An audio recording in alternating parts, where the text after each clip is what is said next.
dapat mong lusutan. Bakit? Titaas ka ba? Kasi ang alam kong gumagapang-gapang at naghahanap ng lulusutan. Ahas lang. What the hell, Ikit?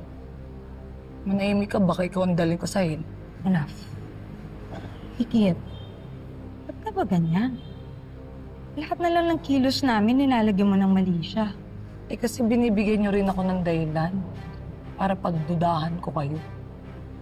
Alam niyo, tita, para-paraan kayo eh. Eh sa inyo na mismo nang galing, lulusot kung lulusot. Ano yun? I was just telling Angela, nakakayanin natin ito. Na malulusutan natin itong pinagdadaanan natin.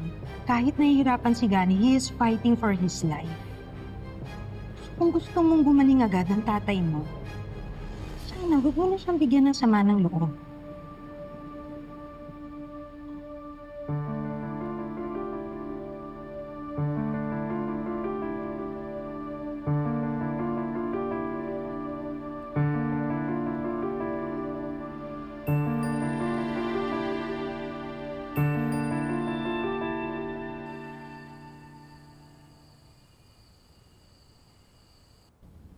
Hey, adobo is ready! Perfect. I've been craving your adobo since last week. Pangga? I can't. I'm sorry. Palanga, I have to go meet Mr. Reyes for dinner. Oh, Mr. Reyes! The Filipino developer. Gusto mo maging kasosyo? Yep, that's him.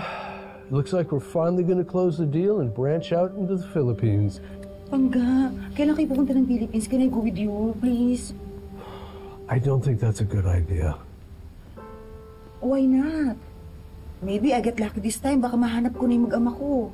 That's almost impossible. It's been years. Many years. Sis, maybe you're just jealous with my ex-husband. Naku! Pangga, you know naman diba that you're my one and only. Lagita ka ayong Pangga. I just want to apologize to Gani and to my daughter, that's all. I know you have a big heart, but I don't want to see you get hurt again, and I think you're just setting yourself up for disappointment. What happens if you fail again? Dad. You know Mom has been super supportive of our careers, right? And she's devoted her whole life into taking care of us. But she's longing for her family too. And there's no guarantee she'll find them this time, but we owe it to her to at least give it a try.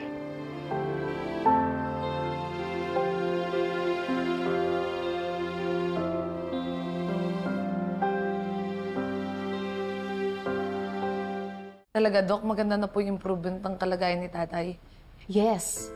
We'll just run a few more tests para bago ko siya mailipat sa kanyang regular room. Then, we can start his physical therapy, OT and speech therapy.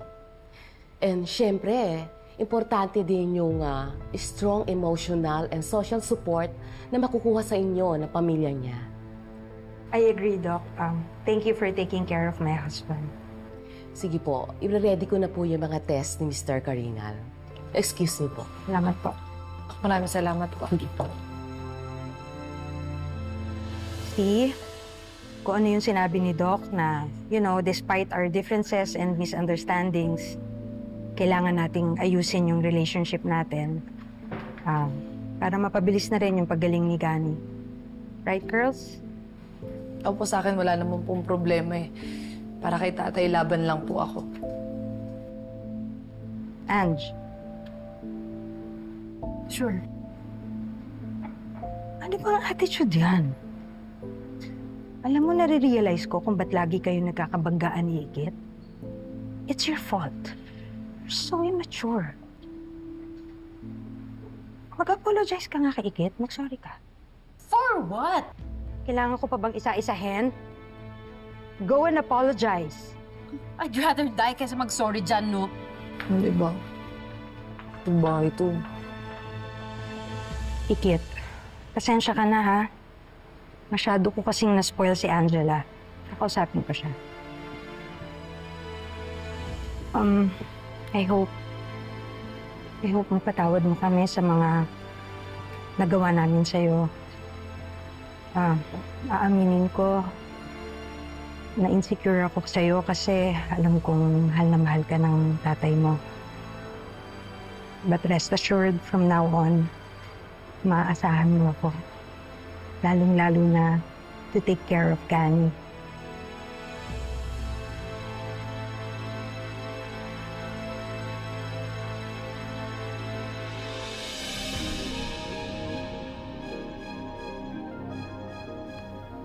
In fairness,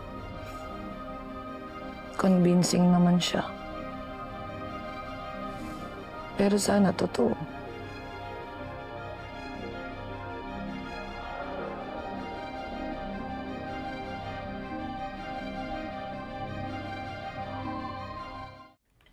You mean, umacting ka lang in front of Ikit? Why didn't you tell me, Mom? Kasi nagulat din ako na ang bilis ng recovery ni Gani. We're running out of time. Kailangan makuha ko ang tiwala ni Ikit. Wait. Sorry. Hindi ko get yung connection. Why do we have to be nice to Ikit? Eh, si Tito Gani lang naman ang concern natin. Exactly. Nagdududa na sa atin si Ikit. That's why I need to distract her and make her feel na hindi tayo threat. Para matupad ko na ang ultimate plan ko kay Gani. Okay, so, paano na? Leave it up to me.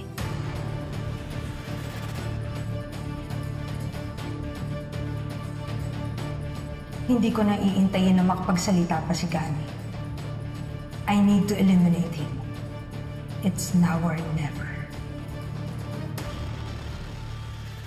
Kailangan do inumin ito ni Gani after lunch. Tay, bili lang ako gamot, ha? It's just you and me. Wala nang Ikit na magpapantay. Nurse, tulong! Yung asawa ko! Kanina pa kita tinatawagan eh. Naiwan ko yung cellphone ko eh. Bakit? Ano kasi, si Gani. Hindi ko kaya. Bakit ngayon niya lang sinabi na pinulit pala ng asawa mo yung contract to sell? May naisip na akong plan. Teka lang. Kung pumayag si tatay na ibenta yung lupa, bakit nakita ko tong punit-punit? Ha? Itong contract to sell ng lupa namin. Ito ba yung dahilan kung bakit kayo nag-away? May kinalaman ba kayo sa pagkamatay ng tatay ko?